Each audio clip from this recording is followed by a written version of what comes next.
Hi guys, so today we're going to continue making some quick holiday gifts or gifts for any occasion really. If you have a friend that likes coffee or anything that needs what I'm going to show you next. But yesterday or the other day we had made our little cozy for a mug. Again, I didn't mention that video and I keep forgetting. If you wanted to make like a Starbucks cup kind of holder, just when next time you go to Starbucks, get one of their paper little hand, oh, I guess what's that thing? A guard, I guess, for it not to get to be too hot. I can't remember what the word is for it. But anyway, and just open it up. Don't rip it open, but open it so it's completely open, that the sides that overlap are nicely opened.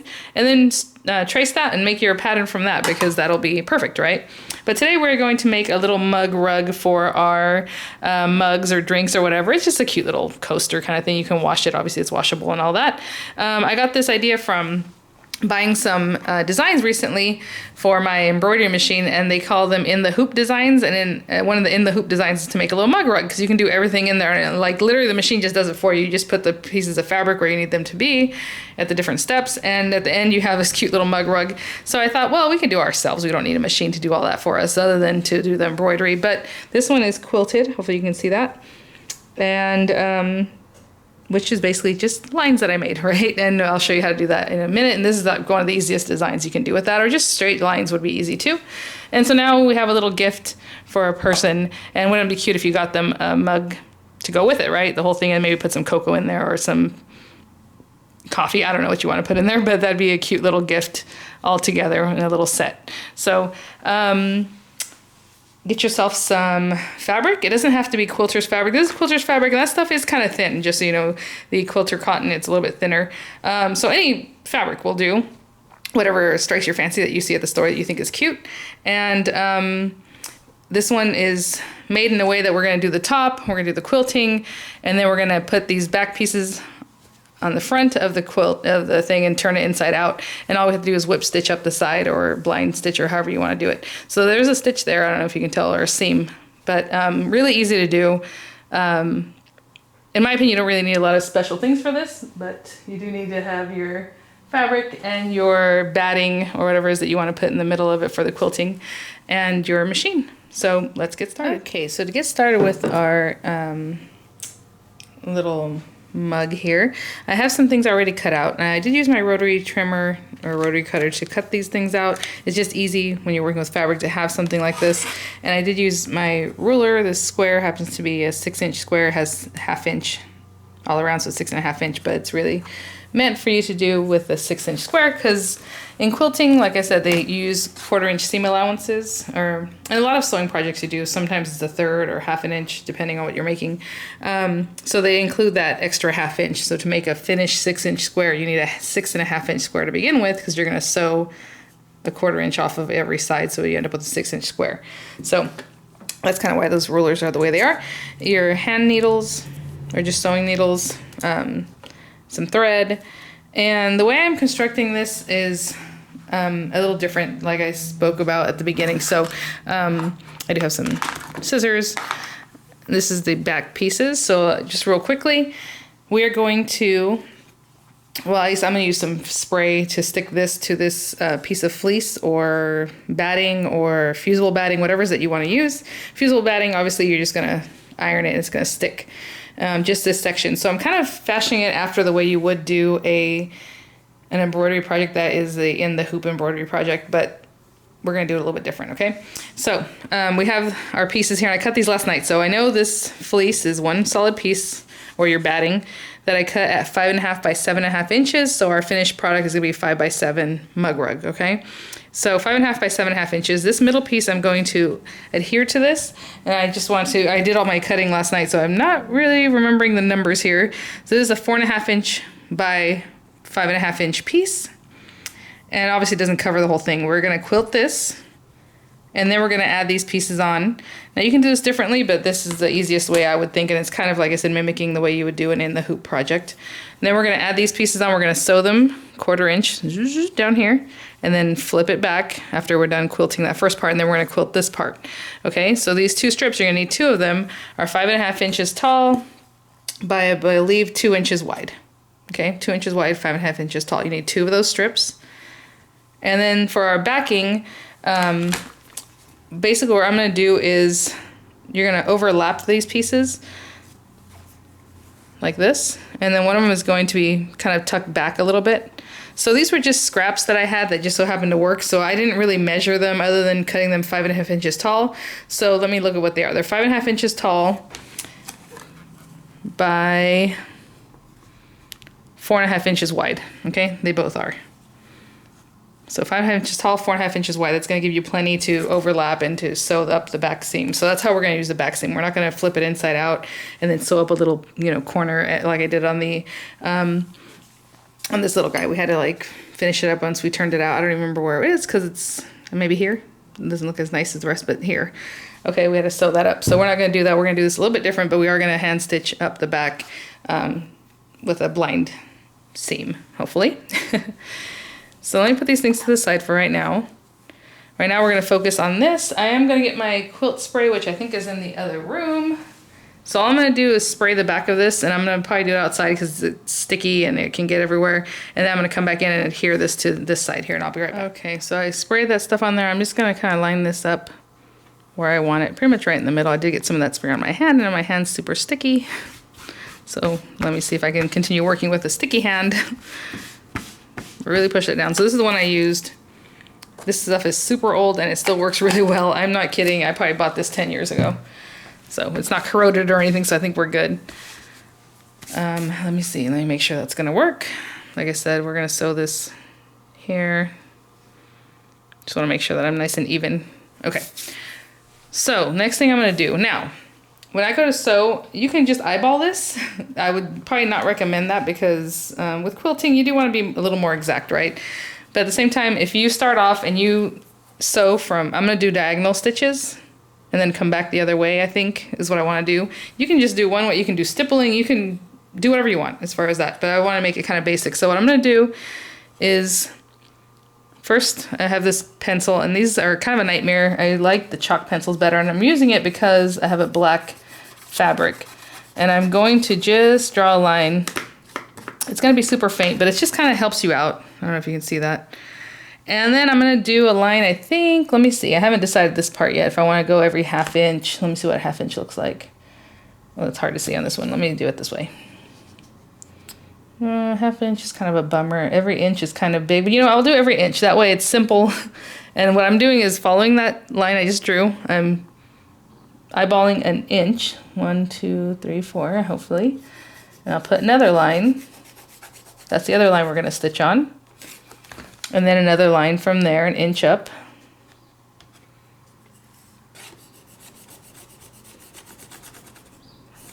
Let me see if I need another one after that. Oh, that one would be in the very corner, but you know what? Let's go ahead and draw it and we'll see if we do it. Okay, so I have my middle line, and then every 1/2 inch I'm going up. Now this way, do the same thing. We're going to measure, I'm sorry, every inch. Ay, what am I talking about? So on this side, we're also going to see where that line is, and then every inch. This will be probably the hardest part about this.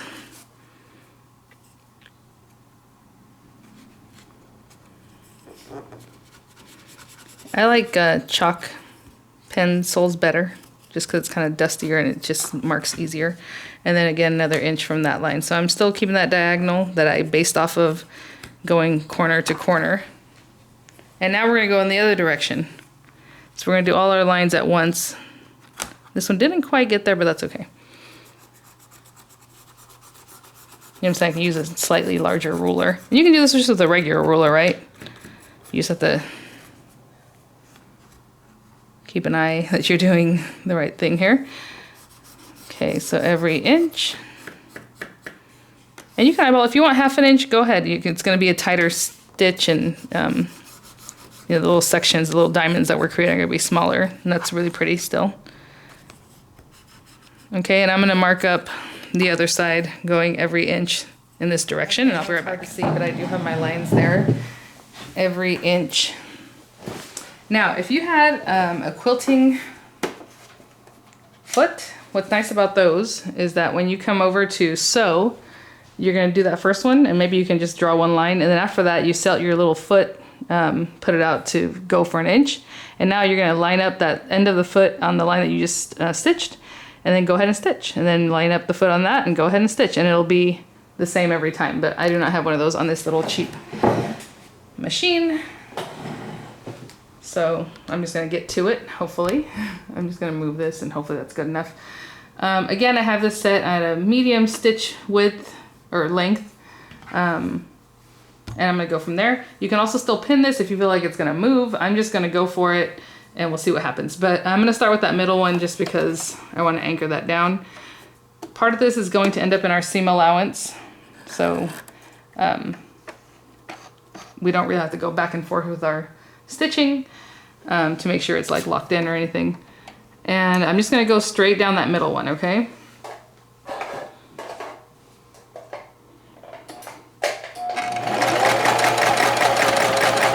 And going kind of slowly, I'm holding this stuff together. The quilt basting spray really helps out, obviously. Now what I'm gonna do differently this time is I am not going to, well, you can just sew off at the end of it every time. Like right now I just sewed off the end of it. And then cut that off. Or you can just turn your work, sew up the edge right here, like right here, it's not gonna hurt anything, and then go back the other way and then try to come back around. But it's just gonna be a little more problematic to do that for me right now. So I'm just gonna pick it up every time and get it sewing. Okay, I'm gonna go on the next line. And the reason this works with this stuff is because I'm using that piece of fabric from the Dollar Tree and it's not fusible batting. If you're using like a polyester batting, it's gonna get all over the place. You have to encapsulate it with the fabric behind it. You can do that, just put another piece of fabric behind it if that's what you have. But I'm gonna work on this and I will be right back. As I continue, I'll just do the stripes, follow all the lines and then turn it and work the other way. Follow all the other stripes and I'll be right back. Okay, I just did the very last set of stitches there.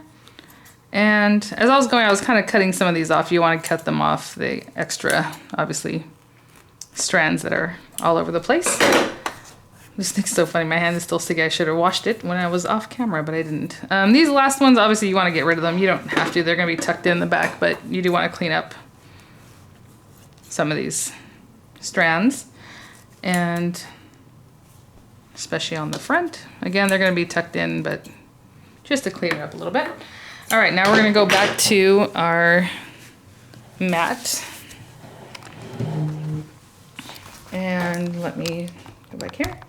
And let me just show you what this looks like. Hopefully you can kind of, look how cute. And I mean, it's nice, look, I mean, I wasn't completely on the line every time, but it's nice to have a nice pattern that is a little straighter than just eyeballing it, right? Which is my preferred choice. Let me grab some pins. I have this bag. I always like to buy things like this when they're on clearance, or you can order them AliExpress, like just sewing bags. This one even has like the little measuring thing, which I'm going to use possibly in the next video. But I'm just going to grab some pins for this one because I want to make sure these are nice and lined up. So what we're going to do is take our little guys and basically we're going to sew a 1/4 inch down this strip here. And then when we turn it back, it should line up with the end of your fleece or your fusible batting or your batting, whatever it is. But I do want to pin that down so it doesn't move too much. Especially when you're working with little pieces like this, a lot of times they want to stretch in a way that you don't want it to stretch. So I'm just putting a pin close to the edge. You can sew right over your pins, guys, the pointy side or wherever. It's not going to do anything to your machine, I guess, because chances are your machine's just going to glide right off, right? The needle would just kind of glide off it. So I've never had a pin break, but you know, you want to be careful with that. And make sure you're right at the edge of that black fabric so you don't miss it and then end up not getting where you need to be, right? So we had a 1/4 inch there. And then we'll do the same with this other side. Pin this down. If your fabric has a certain direction you want it, make sure you're paying attention to that. But again, ugly side, I mean, nice facing down. And I'm just going to pin this across. So this is a much quicker thing than our little mug cozy. Again, if we were going to do some paper piecing in the middle here to make it look cute, then obviously that adds time. If you're just embroidering a design, you know, it's as long as it takes for the design to be embroidered. You can hand embroider something and then use that to add it here, you know, on a piece of cloth, Aida cloth or whatever you want to use for like stitching or embroidery, however you want to do that. So this can all be amped up a little bit if you wanted it to be. And I'm just going to turn this towards my sewing machine, very technical here. Now, all we're going to do is stitch up the sides. Again, I'm using the presser foot to be my guide for the 1/4 inch. So I'm just going to lift this up, make sure I have plenty of string, and I'm just going to line this up, the edge, right with my presser foot there, put that down, drop my needle, and just sew straight down.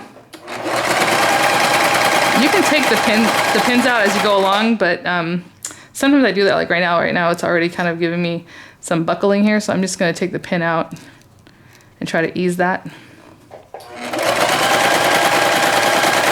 But you do not have to do that. Like I said, you can sew right over like I did on that first one. And that's it for that one. And we are almost done, guys. I am going to quilt this part a little bit, but you don't have to. But when we're done, let me take this pin out. When we flip this back, I might have lost a little more than I wanted. Look at this. But that's okay. My mug rug might end up being a little smaller than I was began with, but again, that should have worked. I'm not sure exactly why this isn't working as far as pulling it back here. I might have cut this wrong, even though I told you guys 2 inches, right? But sometimes when I go to sew, things happen. All right, let me drop that down, and I'm going to sew down this side, and I will be right back. Okay, so I just finished the other side. I just took the pins out. Actually, I have one more pin to remove. And we're just going to flatten it out. See, like this side was okay. I don't know what happened over here. But it's not going to be a problem because I'm just going to work around that. And my mug rug might be a little bit smaller, but like even the 5x7, to be honest, I just kind of came up with that. You can do 4x6. I mean, it depends what you want your size of your mug rug. Obviously, you don't want it too big because that's a placemat. So it's just a small kind of thing. So what I'm going to do now is, again, I'm probably just going to cut this piece off at the end here.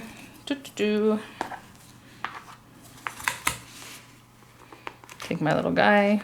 That edge went all the way. This one didn't for some reason. I'm just going to cut off some of this batting here so it's not in my way. Okay. And so what I'm going to do now, again, we're going to use 1/4 inch seam allowances on either side, so that's fine, is just draw in, let me see if 1/2 inch, I think 1/2 inch would be good. 1, 2. So 1/2 inches from where we sewed right here, I'm going to draw a line just straight up and down. You can quilt this the same way if you want to. Like I said, if you wanted to put that whole top together and then just quilt across the whole thing, that's up to you, but I did want this to look different from the other part, so I'm just going to draw my lines, and then I'm probably going to give it a little spray after I draw my lines because now they're moving around. And then here, and again, I'm just going to deal with that piece of fabric having done something funny I wasn't expecting. So that might be within the thing. I probably only need 1/2 inch line, to be honest. Okay, so I'm going to draw my 1/2 inch lines on both sides, and I'll be right back. Okay, guys, we're almost done. So I just drew my 1/2 inch, and I'm gonna go a little bit inside the 1/2 inch just because, like, when I messed up this one, I want the other side. I just want that 1/2 inch line to show up more, so I want there to be at least 2 lines before the seam. So I'm just gonna take this over here and sew right on those lines. Or like I said, I'm gonna go a little bit more left than that, but just like we did our other stitching, just go straight along the line. And I have 2 of them drawn, so I'll do this one. I'll go up this one in the other direction, because sometimes that helps too. A lot of times what happens is if you're always sewing one direction, you're pushing the fabric a lot one way. So this time I'll turn it and I'll sew in the other direction on the second line, and I'll stitch these 2 lines the exact same way, and I'll be right back. So just finished that.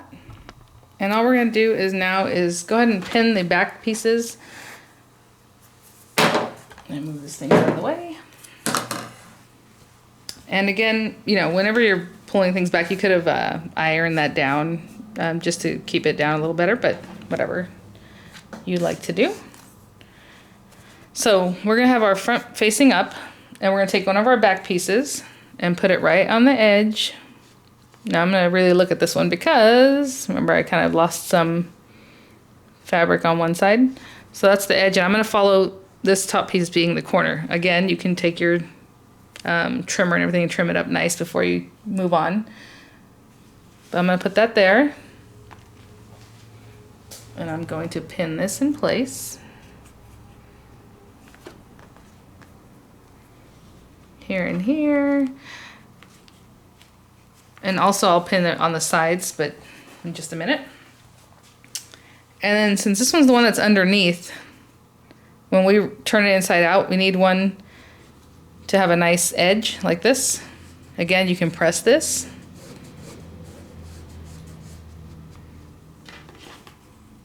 I'm just gonna finger press it.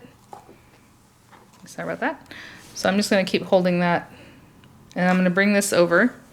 And then again, nice side facing down at the very edge of our little project here. And make sure that this is still folded nicely. I'm gonna put that one right over on top.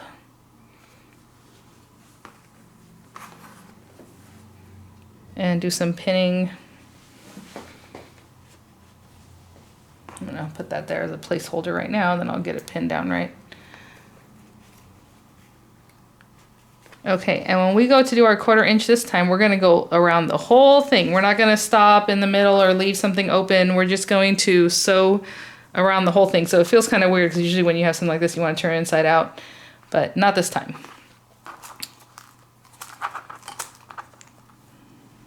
And do as much pinning as you think you need. I know sometimes over pinning is not gonna hurt anybody, but not having enough pins can sometimes be a problem. Oopsie.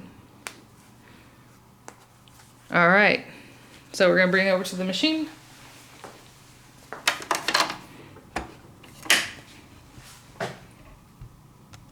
And again, I'm just gonna sew around the perimeter of the whole thing. So start wherever you would like, again, with your 1/4 inch seam allowance.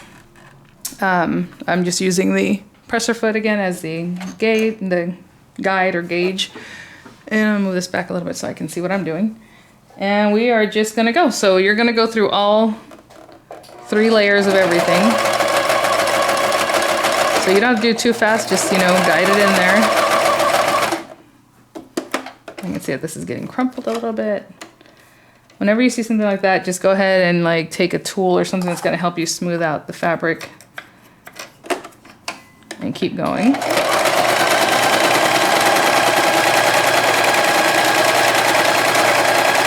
You see I didn't take out any pins, and now I'm at the end. I'm gonna turn, lift my press foot. Hey, I'm getting better at noticing what a 1/4 inch is. What happens is the feed dogs at the bottom are pulling your fabric, but the top is just kind of moving with it, so you have to really just keep an eye on your fabric that it's moving along at the same steady pace. Turn. I can see that this one I'm a little bit extra here, and I want to make sure I'm on the 1/4 of that bottom one.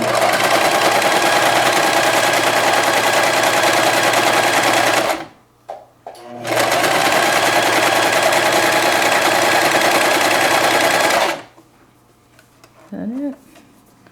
One more stitch. And we're almost there. We're back at the beginning.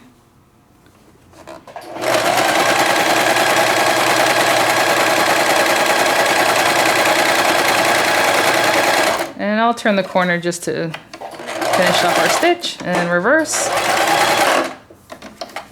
And let's go ahead and take that out. Okay, guys. Moment of truth. Let's take out all our pins. And I might go and fire up my iron just so I can get this nice and creased. So what we're gonna do is turn from that area that we had just left open, right? We're just gonna turn this. Oh, you know what? Before I do that, let me cut my corners. I forgot to tell you guys. You can miter your corners so it folds nicer, or when you push it inside out. Let me see about this lighting. I can't tell what's going on. Oh, it's because that backlight. Let me turn off my... Actually, I think we're done with this, so I will turn it off, and we are done with the sewing machine. So I'm just going to cut these little corners, get close, but not too close. You don't want to cut into your stitches. And if there's anything extra, like all this extra bit here, I'm just going to remove it just so it doesn't have that extra bulk.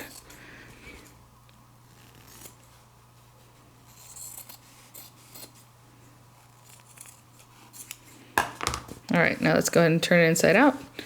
Trying to push the corners. Of course, if you have a crochet hook, a knitting needle, anything like that, a chopstick, something that helps you push the corners out nicer, you can do that.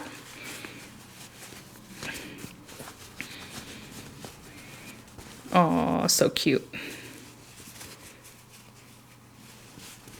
So I'm just finishing turning this out, and then we have that nice creased area, right, where we're gonna basically use that to whip stitch. I am going to go and find a crochet hook of mine. Oh, you know what? We can use this guy. Something that has a point, but not too pointy. You don't want to rip through your fabric. So I'm taking that in there, and I'm just kind of going down the seams. Like I said, I like to run down the seams too, just to push those seams out. So I'm kind of pushing from the inside the pencils, kind of rubbing that whole area. And then I'm going to flatten it as much as I can, and I'm going to go and press this with my iron. Press it on the back, trying to keep the stitches or the seams nice and crisp. Press it on the front, and I will be right back, and we will whip stitch this, and we'll be done.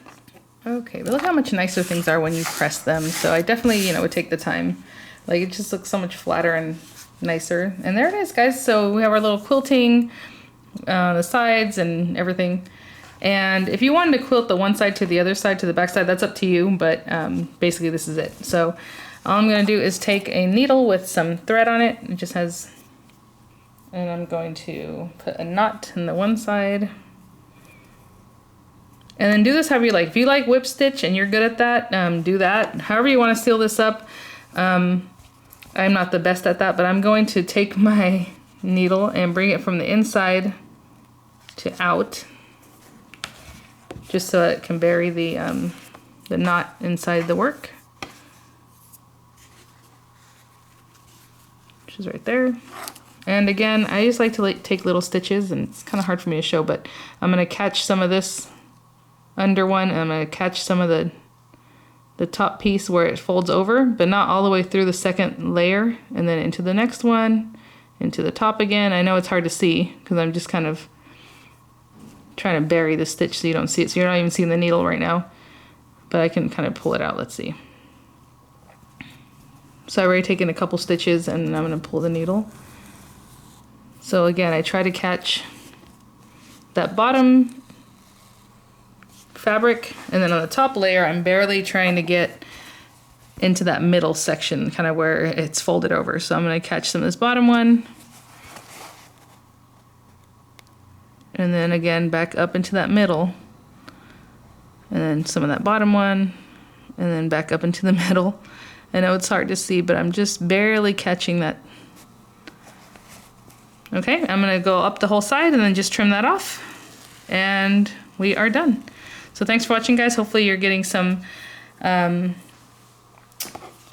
inspiration for making some cute little things that you can do at home. Again, this one is just all sewing machine. You don't need an embroidery machine, but if you had something embroidered here, which would be adorable. Or even if you had a fabric that had like a little picture that you like, or like a little section that was especially cute. It obviously doesn't have to be a Christmas thing.